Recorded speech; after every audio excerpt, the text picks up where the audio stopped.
Hello, welcome to the Doubters Anonymous recap.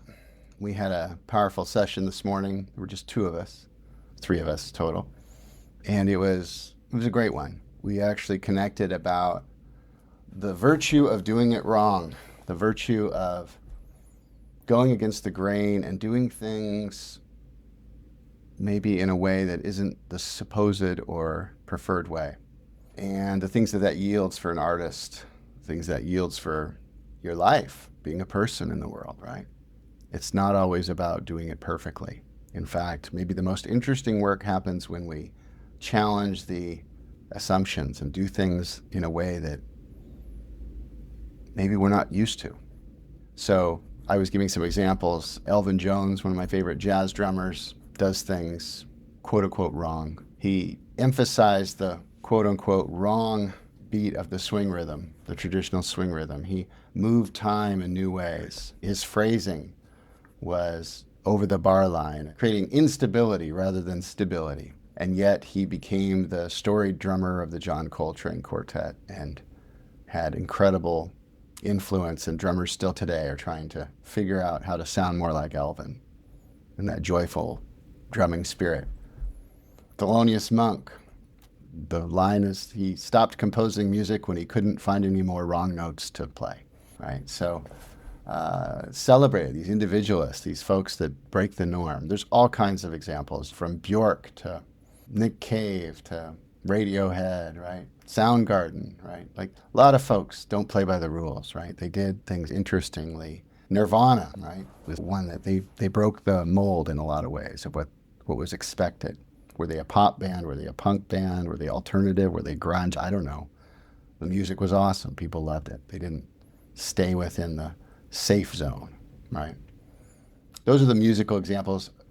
Artists out there, you help me in the art world. There's so many, right? Van Gogh, right? I mean, come on.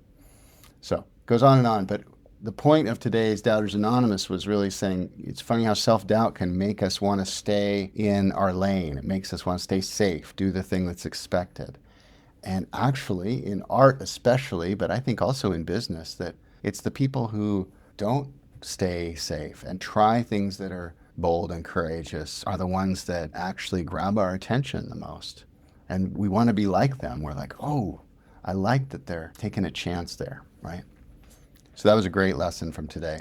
I also talked about my upcoming project that I'm working on called The Accidental Executive.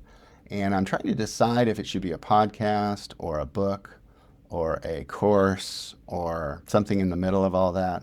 And I'd love your input and thoughts. And so I'll post more about it somewhere. But essentially, I've got a body of work that I've been working on that really talks about the many lessons that I wish I knew when I started at Ableton way back in 2003, and what I wish I knew at iZotope when I was the VP of Sales and Marketing there, and even what I wish I knew before I was a solopreneur, right? We learn a lot of lessons after the time when we think or when it would have been nice to know them.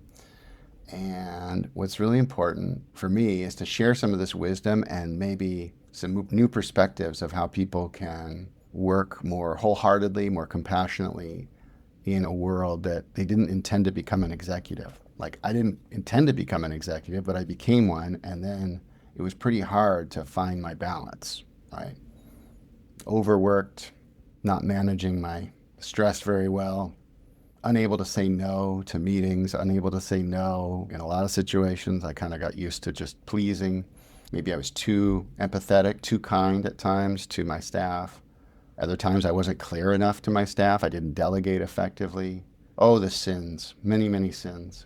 But yeah, I'm wanting to write and share some of this work, and also I want to interview some of my friends who are also executives now still, and also were back then, to shed some light on their experience. So curious what you think about that. I'd love to hear your thoughts. Also, I'm heading to the NAMM show next week. So if you happen to be in Anaheim for the NAMM show, I'll be speaking on Friday at 11:30, doing a talk on self-doubt for emerging artists and college students. But you don't have to be a student to come. I think everyone has self-doubt, and so that's what I'll be doing out there. Hope you can come by. I have prepared a workshop. I've got some slides, but I'm going to actually demonstrate some of my principles of relieving self-doubt, having a better relationship with self-doubt in real time. I've been doing some workshops recently with the material, and it seems to have a great effect. Gets a lot of good conversations going and some real insights. All right, so maybe I'll see you at the NAMM show or see you at a future Doubters Anonymous session. Doubters Anonymous is running again.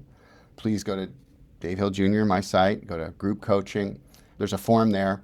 I do like to meet with people for about 15 minutes if you haven't been to a Doubters Anonymous session before, just to make sure we manage expectations. But you can sign up and then I'll reach out to you and we'll have a quick talk. If we already know each other and are working together, then by all means just sign right up and you're good. And that's the recap. So thanks so much for following my channel.